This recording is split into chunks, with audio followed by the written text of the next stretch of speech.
Привет! Все сказанное в данном ролике является личной фантазией автора, либо ее моими недостаточными знаниями истории, поэтому я ни к чему не призываю, никого не оскорбляю.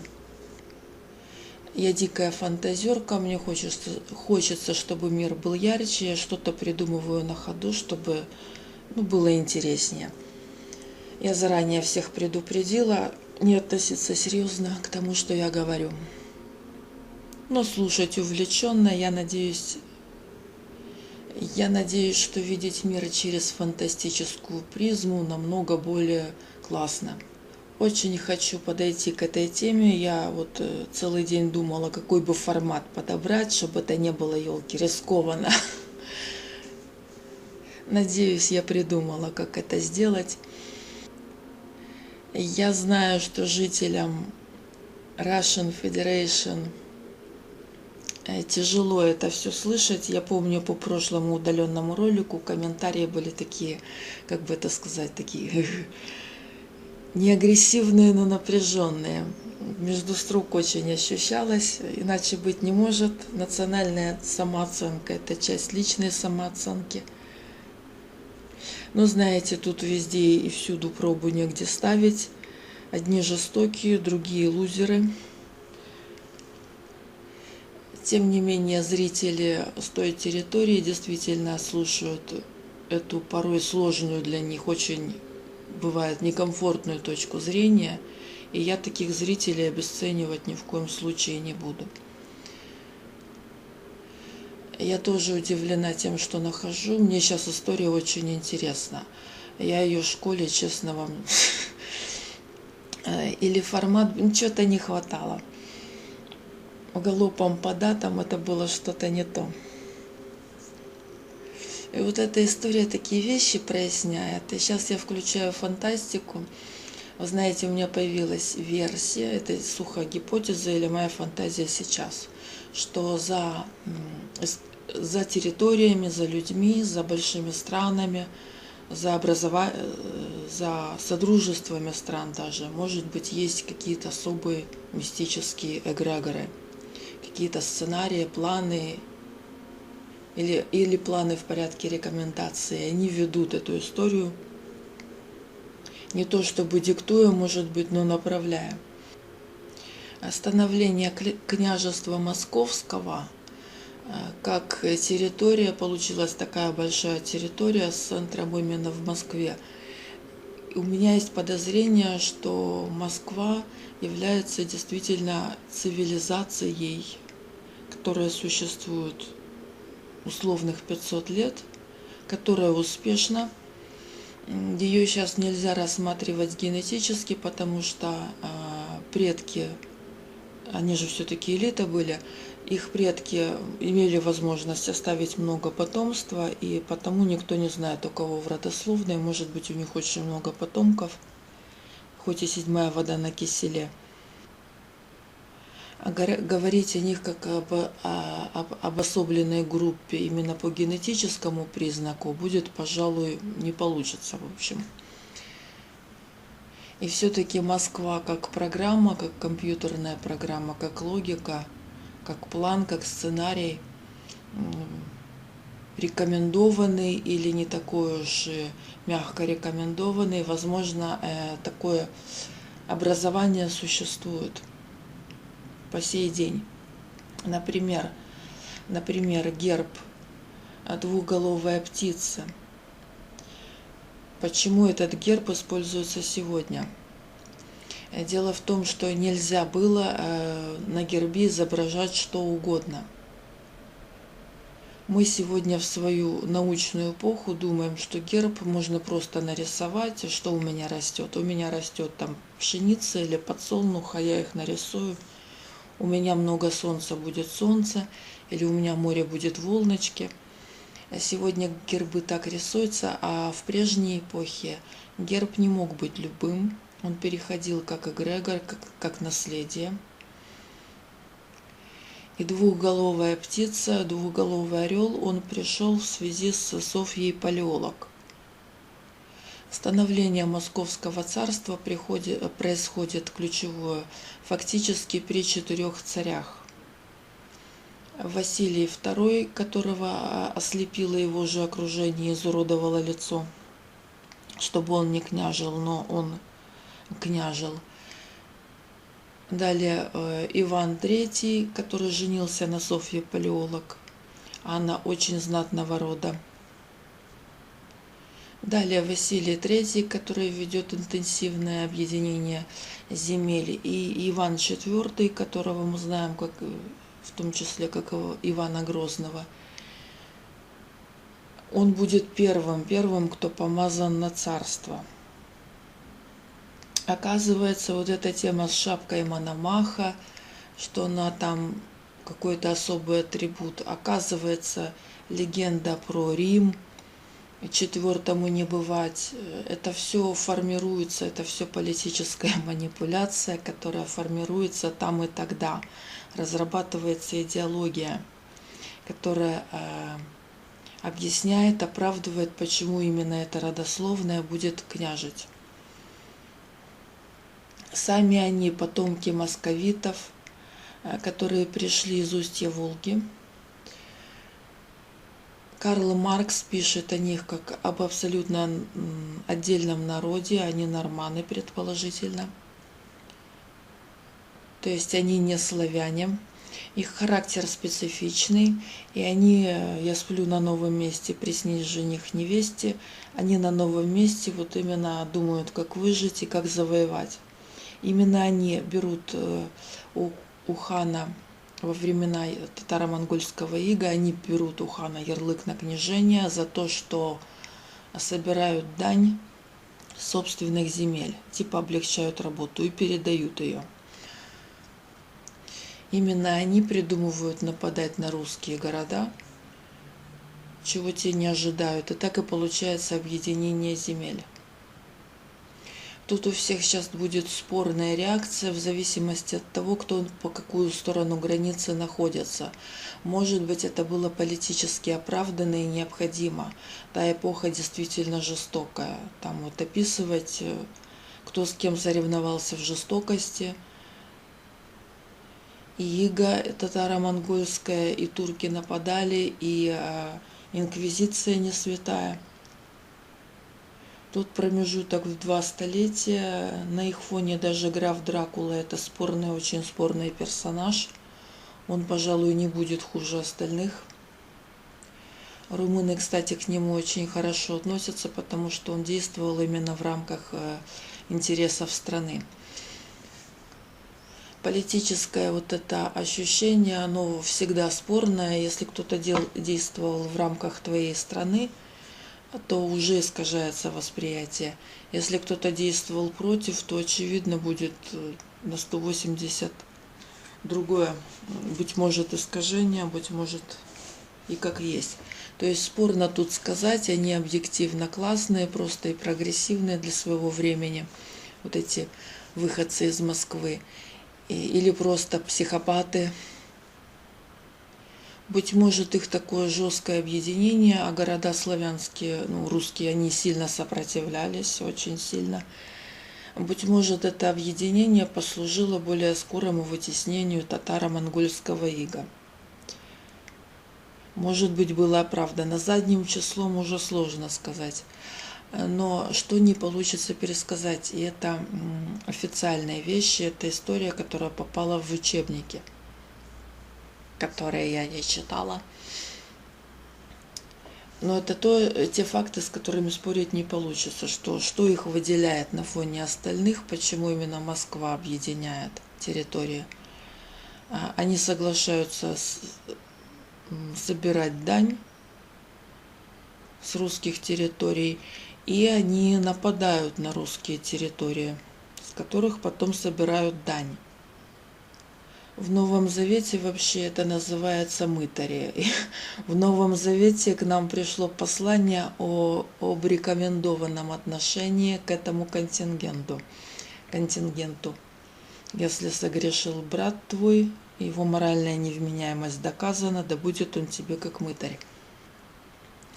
Сама московская элита, тоже сказать о них как о культуре, они на тот момент эпохи, как пауки в банке.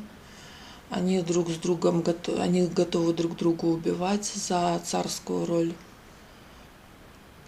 Это они, а не татаро-монгольская ига, ослепили Василия II. Но тем не менее он возглавил страну. 4 царя фактически централизуют власть, и так и получается Московское царство. Причем, когда об Иване Грозном говорят как о больном человеке, там у него что-то находят. И один аргумент против, чем бы он ни болел, но больные люди, больные на голову, не бывают успешными.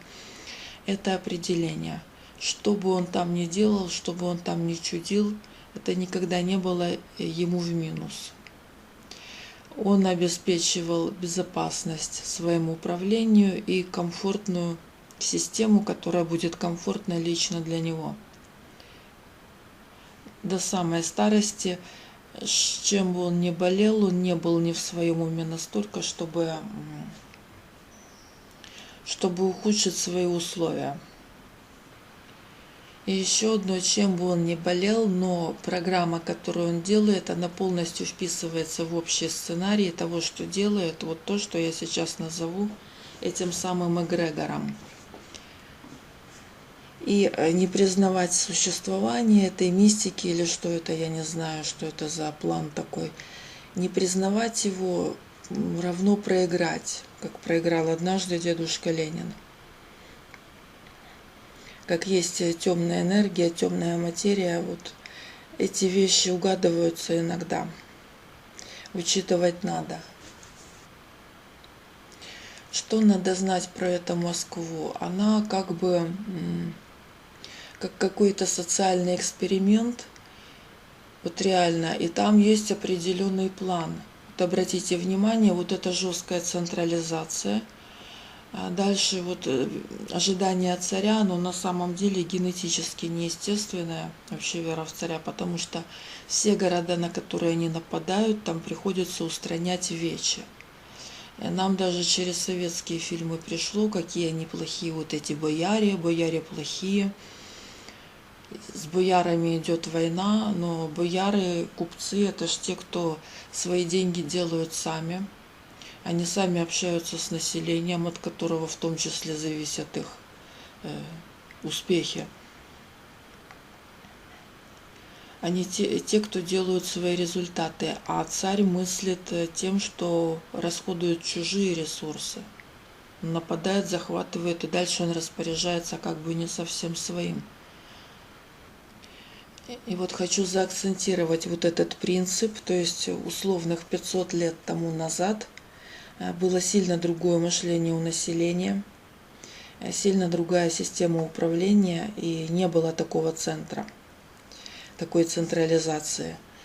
Именно при царе это происходит, причем территории, которые, допустим, Ивану Грозному достаются в опричнину, там устраняется вот это, что сегодня называют собственничеством. Если какой-то вольный крестьянин, если какой-то хозяйственник или боярин, вот это все устраняется. Крестьяне бегут с этих территорий при Иване Грозном, и он выписывает первый закон, который пока что не назван крепостным правом, но это начало крепостного права и даже в мышлении. Он запрещает крестьянам покидать их земли. То есть первое раскулачивание и первое крепостное право. Обратите внимание, что это одновременные вещи. И вот скажите, если это не один и тот же эгрегор, но может быть люди другие, может быть генетики другие, но в Советском Союзе сперва раскулачивали, а потом были законы, которые запрещали жителям колхозов перемещаться, переселяться. Это было вот буквально то же самое, да?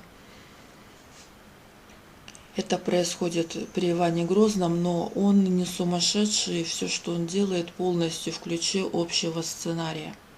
То есть завоевание городов, там поначалу бывает еще вече, потому что резко что-то внедрять просто бывает чревато. По мере набора сил эти вещи устраняются. Центры, элиты, это все устраняется и централизуется в сторону царя. То есть подменяется само мышление. И хотя предки Ивана Грозного начали вот эту борьбу с Новгородом, устранение элит, видимо, не помогло, казни не помогли.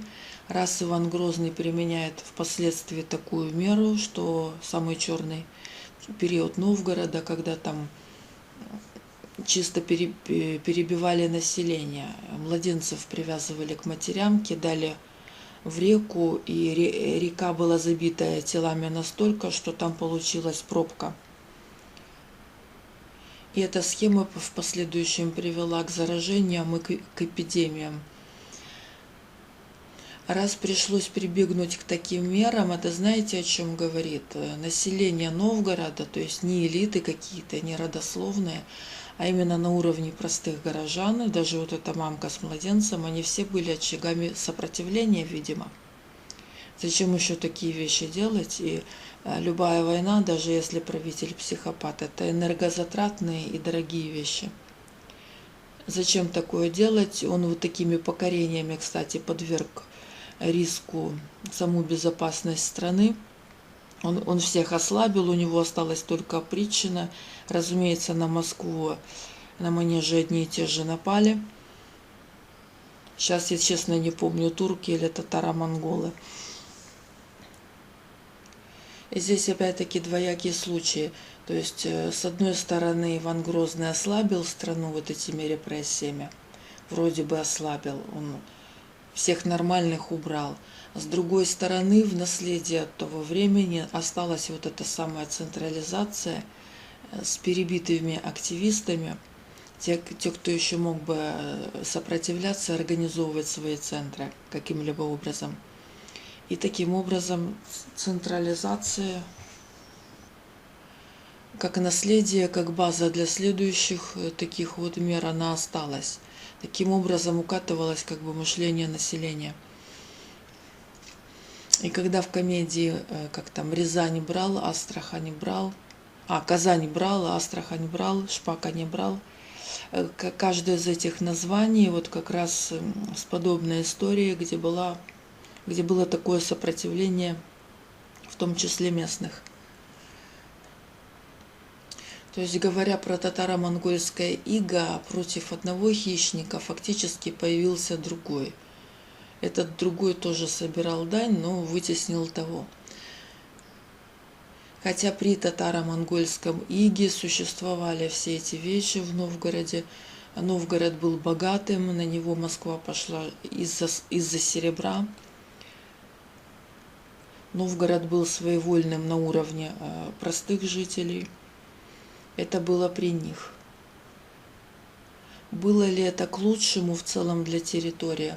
Вот это и является предметом обсуждения. Мышление для таких завоеваний называлось «потому что можно». И по такому же принципу Москва начала войну с Западом. А там подключились литовцы, подключились поляки. Они очень царапались, и война шла 25 лет, и там ничего не удалось предпринять и сделать. Но надо признать, что мощность этого центра, этого эгрегора такая, что Западу понадобилось 25 лет войны для того, чтобы в конце концов отразить эти притязания. Они-то отстояли свое, но сами кошмарные цифры за себя говорят. Русские же города, вот они по каким-то причинам все-таки стали этой территорией с этим центром. Церковь это самозахват. Церковь саму себя объявила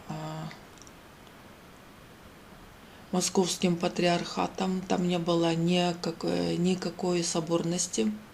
Был кризисный момент угрозы со стороны ига для Византии. Другие центры церкви подписали унии, признав католиков главными, но с надеждой, что католики их защитят. Москва отказалась, она просто провозгласила свою церковь.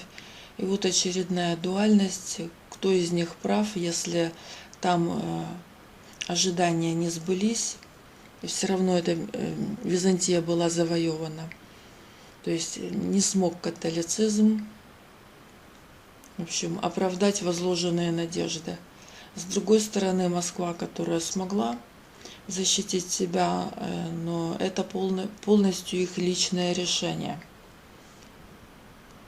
И так как татаро-монгольская ига не облагала налогами или какими-то еще нагрузками монастыри, вот скажите, что это за иго такое было с таким отношением, то монастыри стали отдельными такими политическими центрами, у которых были свои войска, свои крепости, и монастыри участвовали, в общем-то, в отражении того же татаро-монгольского ига, их наступлений. И, к слову сказать, первым помазанником Божиим, помазанным на царство, становится именно Иван Грозный. Вот 4 царя, которые формируют, в общем-то, начало Московского царства. То есть до этого не было многих вещей, как шапки Мономаха. Они формируют эту идеологию, и основная мысль какая, что на тех территориях завоеванных городов было очень сильно другое мышление. Там были вечи, там были владельцы, там были свободные люди, там были богатые люди. Централизация власти убирает, слой за слоем убирает такие организации, как вечи, и убирает несогласных. А это, быть может, даже генетика, потому что вот злые добрые мыши – это генетика. То есть постепенно идет такая обработка, создается идеология, которая опять-таки централизует. И при том, что очень много людей абсолютно искренне относятся к своей религии, но тут надо признать, что церкви, та правящая элита, разрешает быть именно с целью укрепить свою власть. И это продолжается. Когда церковь не нужна, она исчезает на 70 лет. Когда она нужна, ее моментально снова возвращают. Там 10 лет не прошло. И она снова становится самым главным центром, по ее мнению, доминирующим над остальными. То есть это политический инструмент от начала и до конца, вот если брать вот эти 500 лет. При всем сопротивлении порой отдельных людей, вот фильм про Ивана Грозного вы помните, там и убили митрополита, и спалили монастырь. Изначально это то, что нужно именно политикам. Да, и тот народ, московиты, или, в общем, та московская элита, она понимает, что в принципе они-то никто. Помимо церковной идеологии, они они делают правильные браки, и таким образом из поколения в поколение постепенно их родословные становятся знатными. И последний царь, последний их потомок, Николай II, он уже сильно отличается по всем параметрам, он полная противоположность своих предков. И я не знаю, найдутся ли еще, в принципе, цари с их возможностями разгуляться, у которых был бы такой брак, их отношения с женой видны в переписке, они постоянно переписывались. Он действительно был скромным человеком. Он уже абсолютно не похож на тех предков, с которых началось образование этой огромной политической территории. Но он такой, кого-то уже не устроил. Вот именно на нем все и пресекается. Но, честно, вот и любопытно задаваться вопросом, действительно ли канул в лето тот эгрегор исконный московский в связи с революцией, в связи потом с развалом Союза, действительно ли те лидеры или кто за ними стоял в прошлом, именно на этой территории, действительно ли оно где-то там осталось и кто-то заменил. Потому что, смотрите, по политике Союза, это их манера, это манера Ивана Грозного. Централизовать раскулачивание, и крестьяне привязаны к земле. Убирать лидеров, убирать тех, кто выделяется. Формировать послушную систему как одну клетку. Как клетка организма, вот есть одно ядро и только так. Причем с точки зрения развития всей планеты, всего человечества, кто его знает, возникло ли бы это княжество польско-литовское, если бы не общее сопротивление, напавшее тогда Москве. Кто его знает, какими были бы отношения, в принципе, уровень жизни на Западе, если бы не революция. Потому что посмотрели на опыт революции и пересмотрели отношения с подчиненными. Отношение к образованию, Советский Союз всех усадил за парты и так далее, так далее. События, которые происходили на этой территории, были всегда значимы глобально. И дальше весь мир обязательно менялся. Как нам известно, уже последних минимум 150 лет человечество понимает, что локальных кризисов экономических не бывает. Точно так же, видимо, все, что с нами происходит, это одна система. Там произойдет, где-то в другом месте отзовется. Но вот именно происходящее на территории сегодняшней Russian Federation, это большие смещения на уровне везде. И я сейчас скажу свою такую фантазию. Могла бы быть сенсация, если бы была более подтверждена. Но те эксперименты именно с населением по формированию вот этой клетки, мне кажется, они продолжаются.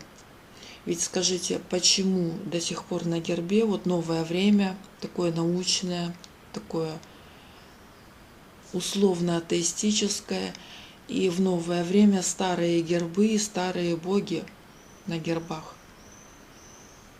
Откуда те эмблемы сегодня? Этого не может быть по закону чисто резонансов. Новое время пришло, значит новые эмблемы, да? Все должно быть другим.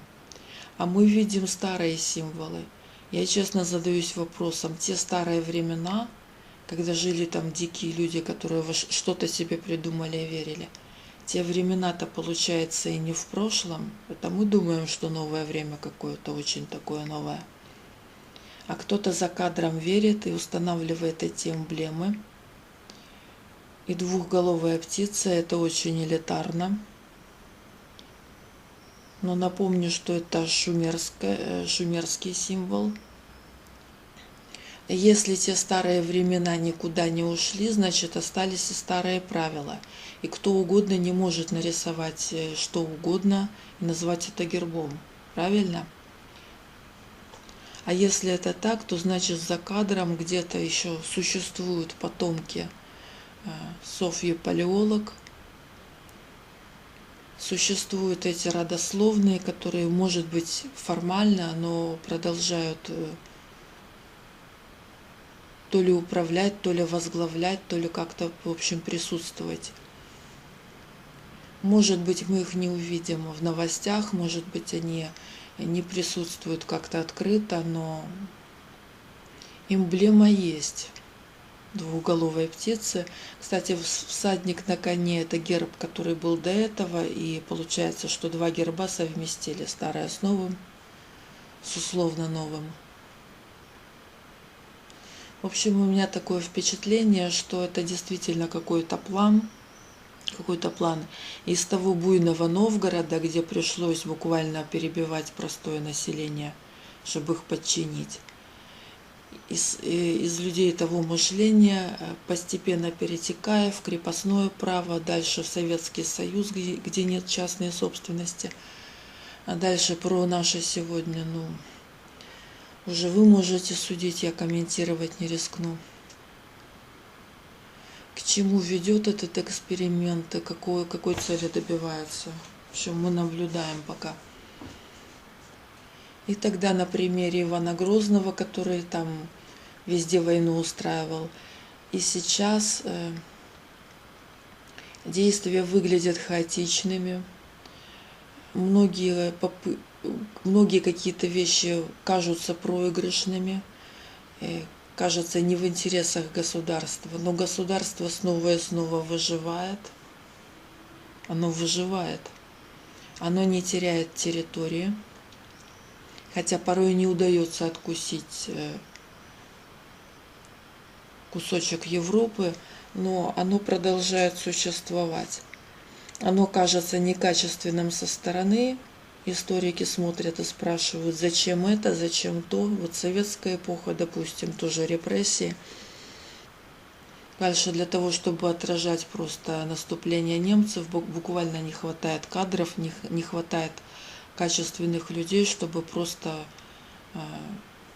элементарные вещи делать. Но при этом всегда продолжает существовать. Под эмблемой шумерской птицы. Там кто-то помогает, и за видимым хаосом там какой-то есть план.